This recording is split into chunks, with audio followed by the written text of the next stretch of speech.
بسم اللہ الرحمن الرحیم. In the name of Allah, the Beneficent, the Merciful.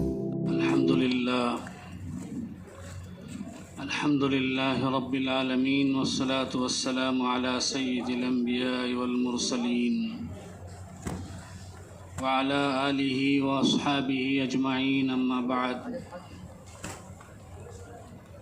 فقد قال الله تبارك وتعالى في القرآن المجيد والفرقان الحميد: أعوذ بالله من الشيطان الرجيم، بسم الله الرحمن الرحيم. إن الذين قالوا ربنا الله ثم استقاموا تتنزل عليهم الملائكة ألا تخافوا ولا تحزنوا وأبشروا بالجنة التي كنتم توعدون. صدق الله العظيم. محترم بزرگوں اور دوستو،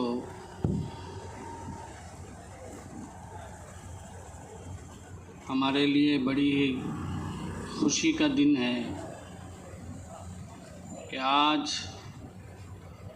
تراویح میں ہمارا قرآن پاک ختم ہوا ہے. اللہ کا لاکھ لاکھ شکر ہے کہ ہم نے قرآن پاک کو تراویح میں کھڑے ہو کر سنا، پڑھا. سب سے پہلے ہمیں دعا کرنا ہے کہ اللہ ہماری تراویح کو قبول فرمائے، ہماری قرآن کی تلاوت کو قبول فرمائے، پڑھنے کو، سننے کو، اس کو قبول فرمائے. دوسری بات، یہ رمضان کی جو کچھ روشنیاں ہیں، رونق ہیں، یہ بس اب چند ہی دنوں میں رمضان کا یہ رونق، مسجدوں کی آبادیاں، محلوں میں ٹوپی والوں کی کثرت، یہ سب ختم ہونے والے ہیں. رمضان سے پہلے جو ماحول تھا پھر دوبارہ وہی ماحول آنے والا ہے. ہمیں یہ طے کرنا ہے، عہد کر کے جانا ہے کہ رمضان نے ہمیں جو سبق سکھائے ہیں ان کو ہم اپنی گٹی میں باندھ لیں گے. رمضان میں جو عبادات ہم کرتے تھے، جیسے نمازوں کی پابندی کرتے تھے، قرآن کی تلاوت کرتے تھے، ذکر کرتے تھے، تہجد کی توفیق ہوتی تھی، نوافل کی توفیق ہوتی تھی، جہاں تک ہو سکے ہمیں ان پہ جمے رہنے کی کوشش کرنا ہے، ثابت قدم رہنے کی کوشش کرنا ہے. جیسا کہ میں نے کل بتلایا کہ رمضان ہمیں کئی چیزیں سکھا کر جا رہا ہے. سب سے پہلے کہ اللہ کے حکم کے سامنے جھک جانا، چاہے ہماری عقل مانے نہ مانے. دوسری بات یہ کہ رمضان ہمیں تقویٰ سکھا کر جا رہا ہے، اللہ سے کیسے ڈرا جائے، اللہ کا خوف کیسے کیا جائے، یہ سکھا کے جا رہا ہے. اور خلوص للہیت، اخلاص اپنے اندر پیدا کرنا بھی سکھا کے جا رہا ہے کہ اخلاص سے کرو، کوئی بھی کام کرو تو صرف اللہ کے لیے کرو. جیسے تم نے روزہ رکھا، کسی کو نہیں دکھایا، آپ کو اور آپ کے رب کو معلوم ہے کہ تمہارا روزہ ہے. اسی طرح آئندہ 11 مہینے تم جو بھی عمل کرو وہ بھی صرف تمہیں اور تمہارے رب کو معلوم ہونا چاہیے، دنیا والوں کو معلوم کرانے کی ہرگز کوشش نہیں ہونی. اسی طرح سے نمازوں کی پابندی بھی سکھا کے جا رہا ہے مہینہ.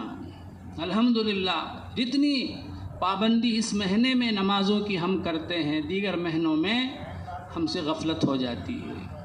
تو یہ رمضان ہمیں سبق دے رہا ہے کہ نہیں، ایسی بات نہیں ہے. مسجد سے مسلمان کا تعلق وقتی نہیں ہے، روزانہ کا تعلق ہونا چاہیے.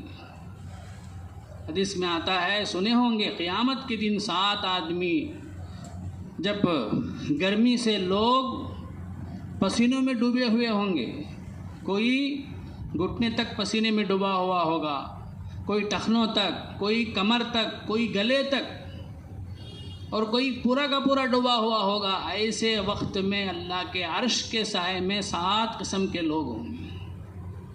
ان میں سے ایک وہ جوان بھی ہے، وہ نوجوان بھی ہے جس کا تعلق مسجد سے ہو، جو ہمیشہ مسجد کو آنے کے لیے تڑپتا ہو۔ تو رمضان کے مہینے میں الحمدللہ ہم لوگ مسجدوں سے تعلق رکھے ہوئے تھے، عصر کو آ جاتے تھے، تلاوت میں مشغول رہتے تھے، افطاری تک بیٹھے رہتے، پھر مغرب کے بعد سے تراویح تک نماز کے انتظار میں بیٹھے رہتے۔ یہ بات ہمیں غیر رمضان میں بھی یہ بات ہمارے اندر ہونی چاہیے۔ اسی طرح اس مہینے میں یہ مہینہ ہمیں غمخواری کرنے کا بھی درس دیا ہے، اپنے مسلمان بھائیوں کے درد کو معلوم کرنے کا بھی یہ مہینہ ہے۔ اللہ کے نبی نے کیا فرمایا؟ ہوا شہر المساوات، یہ غمخواری کا مہینہ ہے۔ اپنے بھائیوں کے درد کو معلوم کرو، اپنے بھائیوں کے ساتھ غمخواری کرو۔ خود بھوکے رہنے سے ہمیں معلوم ہوتا ہے کہ بھوک کی کتنی تکلیف ہے، پیاس کی کتنی تکلیف ہے۔ تو بغیر رمضان میں ہمارے کتنے بھائی ایسے ہیں جو غربت کی وجہ سے، فقر و فاقے کی وجہ سے، کھانا پانی نہ ہونے کی وجہ سے بھوک سے تڑپ رہے ہیں، بلک رہے ہیں ان کے بچے۔ تو جس طرح ہم نے رمضان میں ان کا خیال رکھا، ان لوگوں کی مدد کی، ان لوگوں کا تعاون کیا، غیر رمضان میں بھی ہمیں ان کا خیال رکھنا چاہیے، یتیموں کا، بیواؤں کا، فقیروں کا، مسکینوں کا۔ تو رمضان ہمیں یہ بھی سبق دے کر جا رہا ہے۔ اللہ کے نبی نے فرمایا تھا کہ اس مہینے میں 4 چیزوں کی کثرت کرو، لا الہ الا اللہ کثرت سے پڑھو، استغفار کثرت سے کرو، جنت کو کثرت سے اللہ سے مانگو، جہنم کو بھی جہنم سے کثرت سے پناہ مانگو۔ 4 چیزوں کی کثرت کا حکم دیا۔ تو یہ کثرت صرف رمضان ہی کے ساتھ مخصوص نہیں، بلکہ غیر رمضان میں بھی ذکر کی کثرت ہونی چاہیے۔ کسی بھی عبادت کے بارے میں اللہ نے کثرت سے کرنے کا حکم نہیں دیا سوائے ذکر کے۔ وَاذْكُرُوا اللَّهَ ذِكْرًا كَثِيرًا، اللہ کو کثرت سے یاد کرو۔ نماز کثرت سے پڑھو، قرآن میں نہیں، ذکر کثرت سے کرنے کا حکم ہے۔ تو معلوم ہوا کہ اس مہینے سے ہمیں یہ بھی سبق ملا کہ ہمیں غیر رمضان میں بھی ذکر کی کثرت کرنی چاہیے، صرف صبح و شام کی تسبیح ہی نہیں، جب بھی ہمیں موقع ملے، جس کے ذریعے سے بھی، زبان سے بھی، انگلیوں کے ذریعے سے بھی، تسبیح کے ذریعے سے بھی، جیسے بھی ہمیں ہو سکے خاموش رہیں تو زبان سے ذکر شروع ہو جانا چاہیے۔ حدیث میں آتا ہے الشیطان جاسم علی قلب ابن آدم، شیطان انسان کے دل سے چمٹا رہتا ہے، انسان کے دل کے ساتھ چپکا ہوا رہتا ہے۔ اذا ذکر اللہ خنسا، جب مسلمان اللہ کا ذکر کرتا ہے، اللہ کو یاد کرتا ہے تو وہ دور ہٹ جاتا ہے۔ وَإِذَا غَفَلَ وَسْوَسَ، لیکن جب انسان غافل ہو جاتا ہے اللہ کے ذکر سے تو پھر وسوسے ڈالنے لگتا ہے۔ تو ایسی کئی باتیں رمضان ہمیں سکھا کر جا رہا ہے۔ یہ صرف رمضان ہی تک کرنے کے کام نہیں ہیں، بلکہ غیر رمضان میں بھی ان کو جاری رکھنا ہے۔ ابھی میں نے ایک آیت پڑھی، اس میں اللہ تبارک و تعالیٰ نے استقامت پر کیا انعام ملے گا اس کو ذکر کیا ہے۔ استقامت کا معنی کوئی بھی کام کرے تو پابندی سے کرنا۔ اللہ کہتے ہیں ان الذین قالوا ربنا اللہ ثم استقاموا، جنہوں نے کہا کہ ہمارا پروردگار اللہ ہے اور پھر اس عقیدے پر، دین اسلام پر ثابت قدمی کے ساتھ جمے رہے، کسی بھی حالت میں نہیں ہٹے، رمضان ہو غیر رمضان ہو، ہر حال میں وہ دین پر جمے رہے۔ تتنزل علیہم الملائکہ، جب ان کی موت کا وقت ہوتا ہے تو فرشتے ان کے پاس آتے ہیں اور آ کے ان کو کہتے ہیں اللہ خوف علیہم ولا هم يحزنون، تمہیں کوئی ڈر نہیں ہوگا، تمہیں کوئی غم نہیں ہوگا۔ وابشروا بالجنۃ التي كنتم توعدون، اے لوگو تمہارے لیے جنت کی خوشخبری ہے۔ تو فرشتے مرنے کے وقت ہی اسے جنت کی بشارت دیتے ہیں۔ نحن اولیاؤکم فی الحیات الدنیا وفی الآخرہ، دنیا میں بھی ہم تمہارے دوست رہے، آخرت میں بھی دوست رہیں گے۔ وَلَكُمْ فِيهَا مَا تَشْتَهِي أَنفُسُكُمْ وَلَكُمْ فِيهَا مَا تَدَّعُونَ، اور تمہیں آخرت میں وہ سب ملے گا جو تمہارا جی چاہے گا، تمہارا دل چاہے گا۔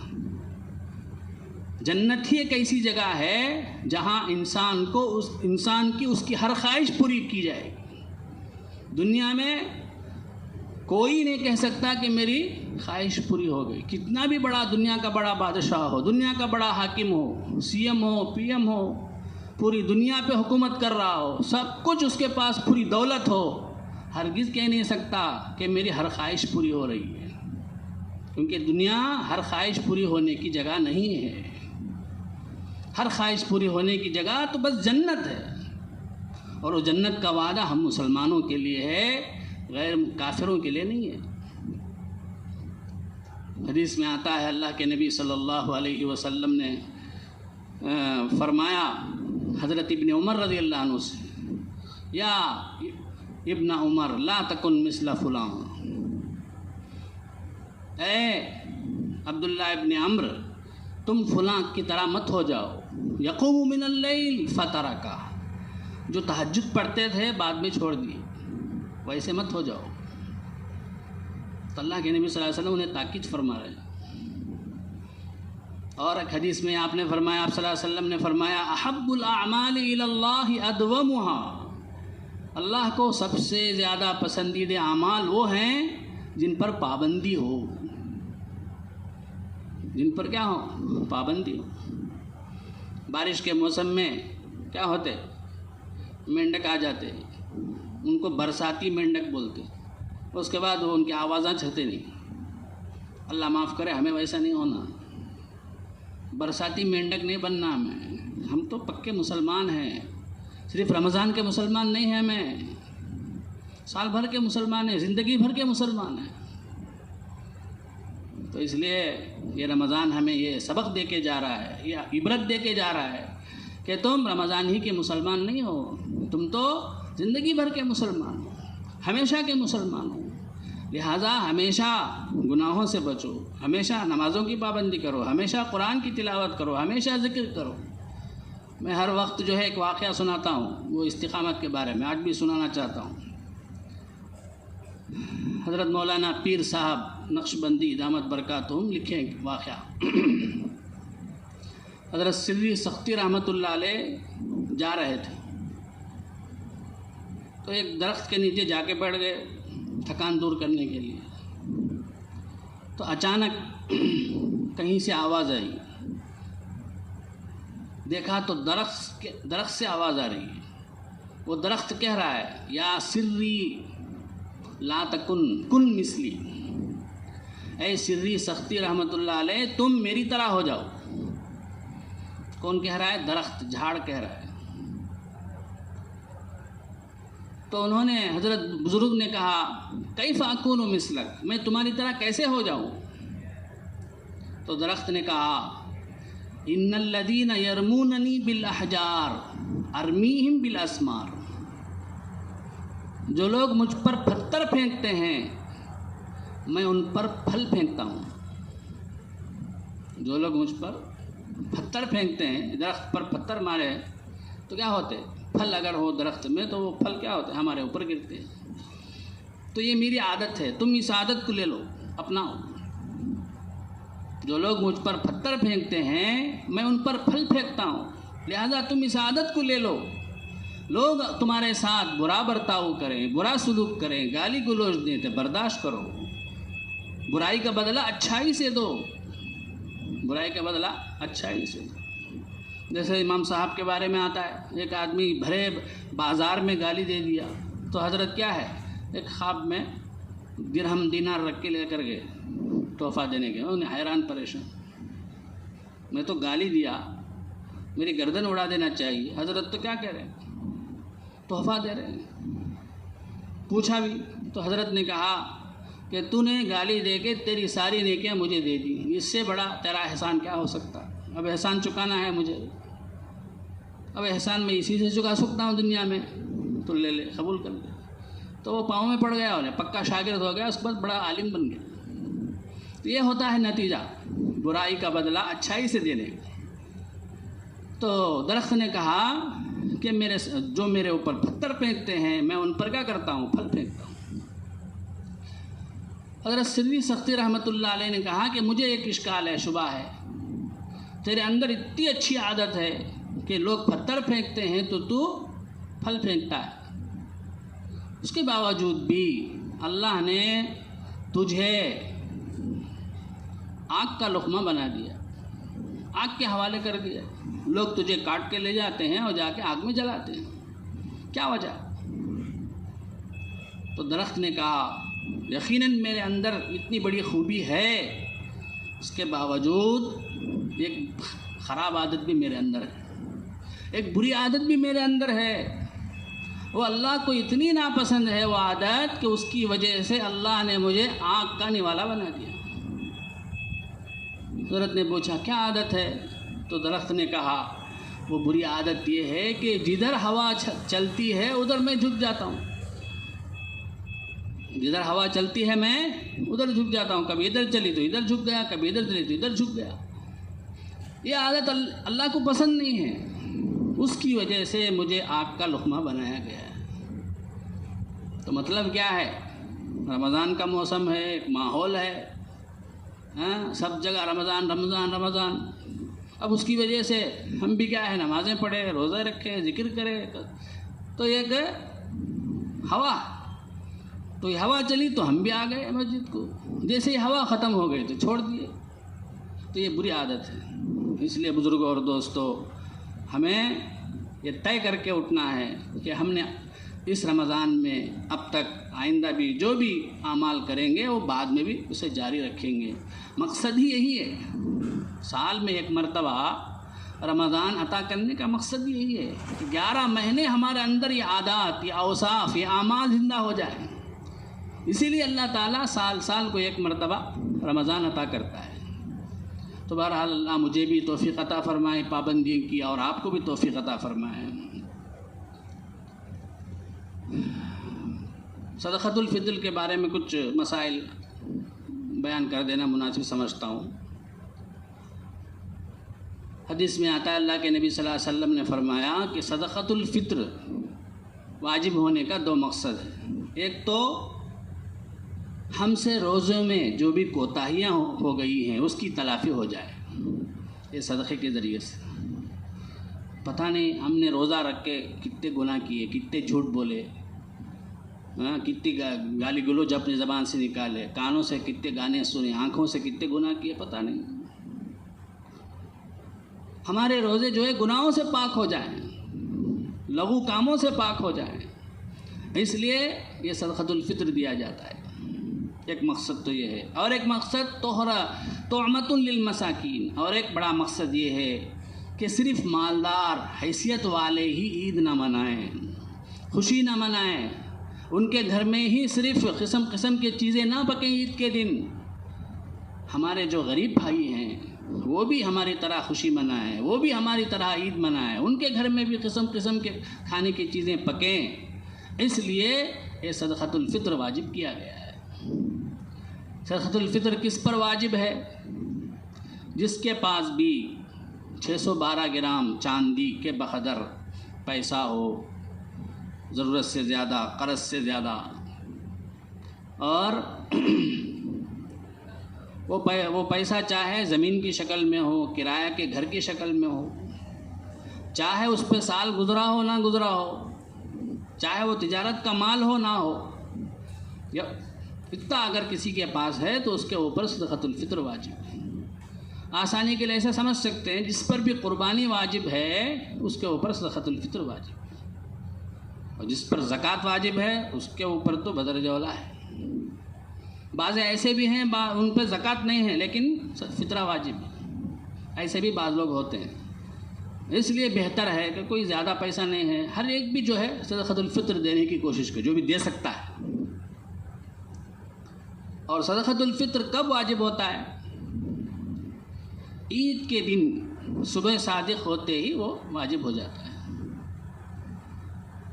لہذا بہتر مستحب یہی ہے کہ عید کی نماز سے پہلے صدقۃ الفطر ادا کرتا ہے۔ اگر کوئی آدمی دے نہیں سکا تب بھی معاف نہیں ہوتا، عید کے بعد دینا ہے۔ بہرحال بعض لوگ سمجھتے ہیں حضرت میں عید سے پہلے دیا نہیں، اب بھی دینا کیا؟ ایسا نہیں، دینا ہی، اگرچہ ثواب کم ملے گا لیکن واجب ادا کرنا ہے تو کیا کرنا، بعد میں بھی دینا ہی ہے۔ اگر کوئی عید کے دن کے بجائے عید سے پہلے ہی ابھی رمضان میں ہی دے دینا چاہتا ہے تو کہتے ہیں کہ یہ بھی جائز ہے، دے سکتے ہیں، کہ رمضان سے پہلے نہیں دے سکتے۔ رمضان کا مہینہ شروع ہونے کے بعد عید کے آنے سے 2-3 دن پہلے چاہے تو بھی دے سکتے، بلکہ رمضان شروع ہونے کے بعد بھی دے سکتے۔ آپ وہاں اعلان دیکھے ہوں گے کاشف الہدا میں 70 پر 5 روپے طے کرے ہیں یہاں کے حساب سے۔ اپنے اپنے علاقے میں موٹا حساب 1.25 کلو گیہوں، اصل مقدار ابھی کم ہے، زیادہ دینے میں کیا بھی حرج نہیں ہے، کم نہیں دینا، اس لیے 1.25 کلو رکھ لیں حساب، 1 مکہ کلو گیہوں کا آٹا نہیں، وہ ابھی ریشن کا گیہوں نہیں۔ بازار میں عام ریٹیل کی جو دکان ہے وہاں متوسط درجے کا، درمیانی درجے کا جو گیہوں ہے اس کا کیا مول ہے، وہ حساب سے دینا ہے 1.25 کلو گیہوں کا۔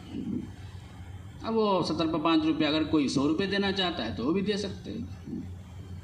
یہ آ کے گیہوں میں ہے، اگر کوئی حیثیت والے ہیں، اللہ انہیں نواز کے رکھا ہے، خوب دے رکھا ہے، تو اس کا ڈبل بھی دے سکتے ہیں، مطلب کیا ہے، کھجور کے حساب سے بھی دے سکتے ہیں۔ کھجور کے حساب سے ہے بولے تو 3.5 کلو ہو جاتا ہو، 3.5 کلو کھجور سے دینا ہے بولے تو 1 سا دینا، 1 سا جو ہے وہ تقریباً 1.25 کلو تو 3.5 کلو ہو گیا، تو 3.5 کلو کھجور کا کیا مول ہے، وہ ایک فطرہ ہوتا ہے۔ ویسے ہی کشمش سے ادا کرنا چاہے تو اس کا بھی 3.5 کلو، اگر کوئی اتنی حیثیت والے ہیں دے سکتے ہیں تو اس سے بھی دے سکتے ہیں، اسی میں غریبوں کا فائدہ ہے۔ اور صدقۃ الفطر جو ہے کئی آدمیوں کا ملا کے ایک ہی غریب کو بھی دے سکتے ہیں، ایک ہی صدقۃ الفطر چلر کر کے 25 روپے کسی کو دینا چاہے تو ویسا بھی دے سکتے ہیں، لیکن مکروہ ہے، دم کم ہو جاتا نا وہ، اس لیے وہ مکروہ ہے۔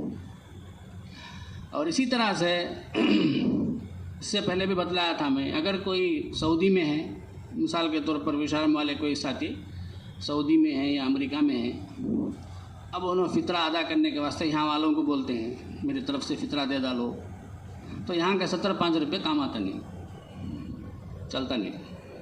انہوں کہا ہی کہ وہاں 1.25 کلو گیہوں کا کتنے ڈالر ہوتا، اب وہاں کے حساب سے زیادہ رہیں گا وہ دینا، یہاں دیے تو بھی وہاں کا حساب سے دینا، آدمی جہاں رہتا کہ وہاں کی قیمت کا اعتبار ہے۔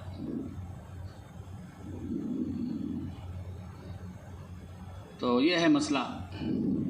اسی طرح سے صدقۃ الفطر کس کی طرف سے ادا کرنا، اپنی طرف سے بھی ادا کرنا ہے، نابالغ بچے ہمارے ہیں ان کی طرف سے بھی ادا کرنا ہے، باپ پر واجب ہے نابالغ بچوں کی طرف سے بھی ادا کرنا، حتیٰ کہ اگر کوئی بچہ عید کے دن رات کو پیدا ہوا صبح صادق سے پہلے تو اس کی طرف سے بھی ادا کرنا ہے، کیونکہ صبح صادق کے وقت میں آ گیا نا وہ دنیا میں، تو اس کی طرف سے بھی باپ پر دینا واجب ہے۔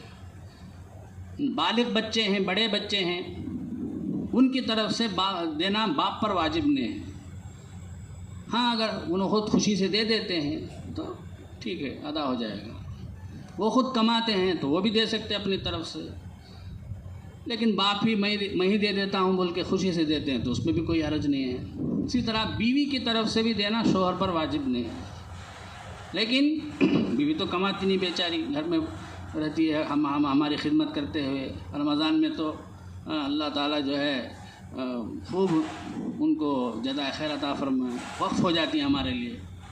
ہم لوگ تو بس آرڈر دیتے ہیں سحری میں، افطاری میں، وہ تو بس راتوں رات جگتی ہیں، نیندیں پوری ہوتی نہیں، رات میں برابر نیند نہیں، دن میں انہیں کو پکانا ہے، کپڑے دھونا بھی انہیں کو ہے، تو ان کا جتنا بھی شکریہ ادا کریں کم ہے، تو اس لیے مردوں ہی کو آگے بڑھ کے ان کا بھی فطرہ ادا کر دینا چاہیے۔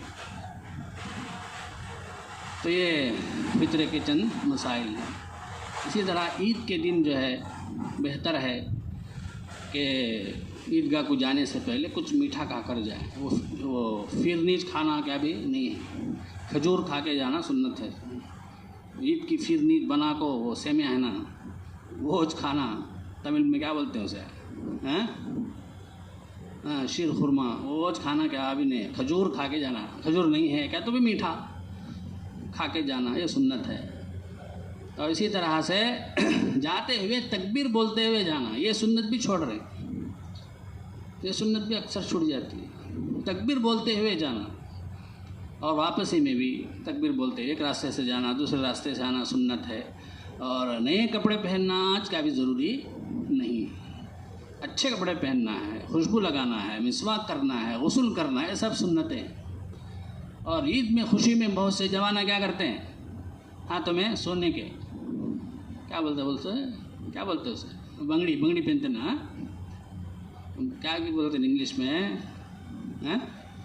براسلیٹ، وہ براسلیٹ سانس دیے رہیں گے تحفے میں، وہ دکھا لگ جانا، انہوں پہنے نہیں تو پھر سانس پوچھیں گے کہاں نہیں نہ کرو، حرام ہے، انگار کا براسلیٹ بن جائے گا قیامت کے دن۔ مہندی حضرت بولتے ہیں مہندی لگا لیتے ہمارے بہت سے نوجوان، بہت سے جوانہ، مردوں کے لیے مہندی لگانا حرام ہے، ہاتھوں میں، داڑھی میں لگانا سنت ہے، سر میں لگانا سنت ہے، سفید بال آگے ہیں تو حضور صلی اللہ علیہ وسلم نے ترغیب دی ہے کہ تم کیا کرو، سفید بالوں کو چھپاؤ مہندی لگا کے، وہ کالا نہیں، کالا حرام ہے، جائز نہیں ہے، وہ دھوکہ ہے، وہ جائز نہیں ہے۔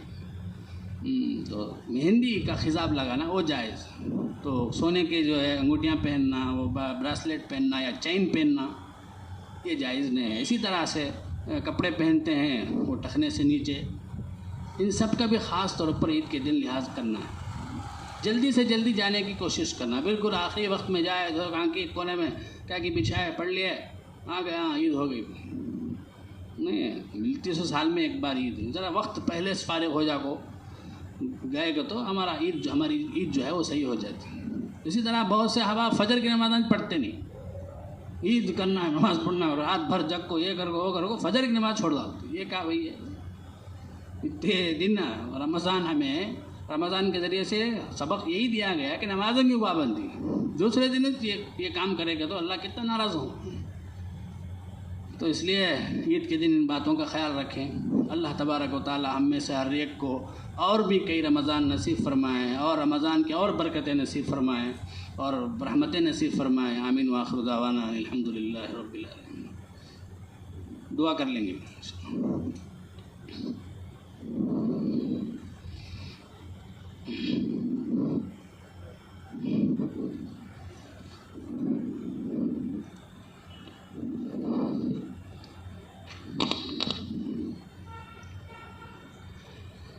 الحمدللہ رب العالمین، اللہم صلی علی سیدنا مولانا محمد وبارک وسلم علیہ۔ اللہم ربنا اتمم لنا نورنا واغفر لنا انک علی کل شیء قدیر۔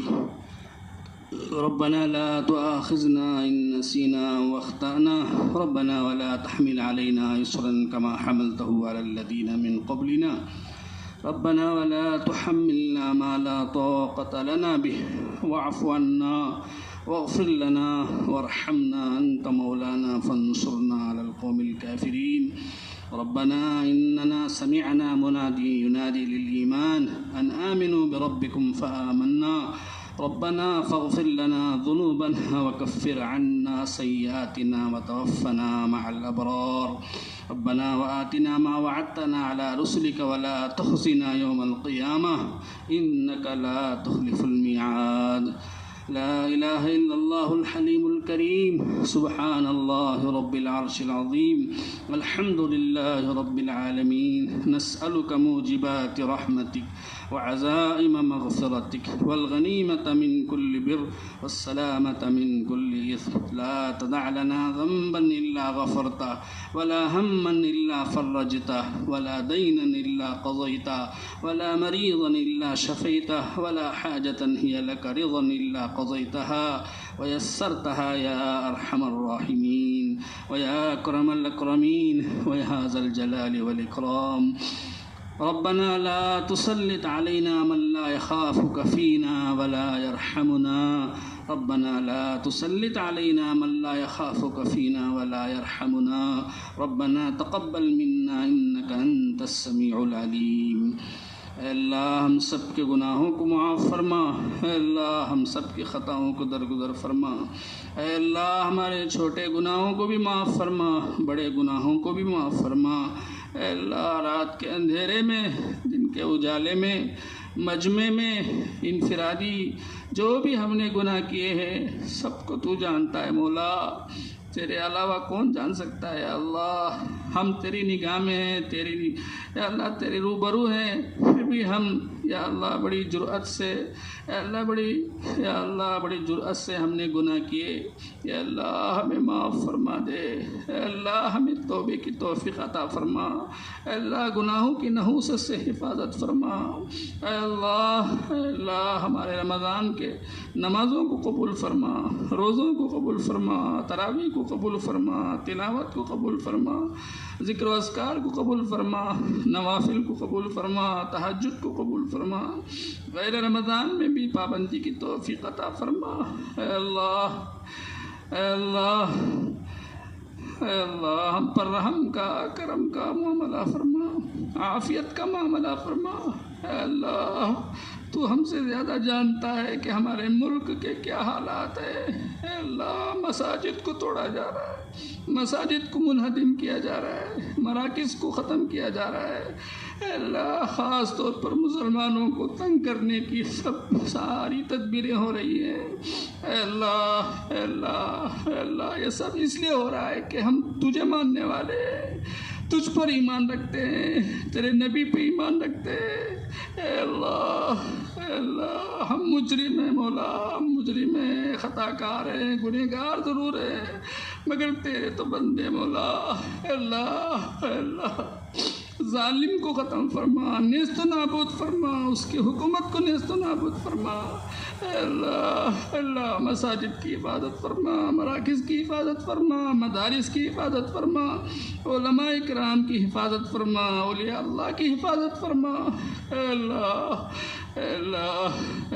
رحم فرما، کرم فرما، اے اللہ آنے والے انتخابات میں اے اللہ جو بھی ظالم ہیں اے اللہ انہیں ظلم کی سزا دے دے، اے اللہ چن کے ان ظالموں کا صفایا کر دے، اے اللہ ان ظالموں کا صفایا کر دے، اے اللہ تیرے علاوہ ہم کس سے مانگ سکتے ہیں مولا، ہم کمزور ہیں، بے بس ہیں، عاجز ہیں مولا، ان لوگوں نے نہ شریعت کو چھوڑا، نہ تیرے نبی کو چھوڑا، نہ قرآن کو چھوڑا، ہر ایک پر کیچڑ اچھالا، ہر ایک کو یا اللہ انہوں نے نظر آتش کیا، یا اللہ آگے چل کر پتہ نہیں کیا کیا ہوگا، اے اللہ پتہ نہیں کتنے لوگ ایمان سے ہاتھ دھو بیٹھے، اے اللہ ہم کمزور بندے مولا، ہمارے ایمانوں کی حفاظت فرما، اے اللہ ہمارے ایمان کی حفاظت فرما، ہمارے دین کی حفاظت فرما، اے اللہ ہم میں سے جو بھی بیمار ہیں انہیں شفائے کاملہ عاجلہ مستمرہ دائمہ نصیب فرما، اے اللہ ہم میں سے جو بھی قرض دار ہیں ان کے قرض کی ادائیگی کی شکلیں اور صورتیں پیدا فرما،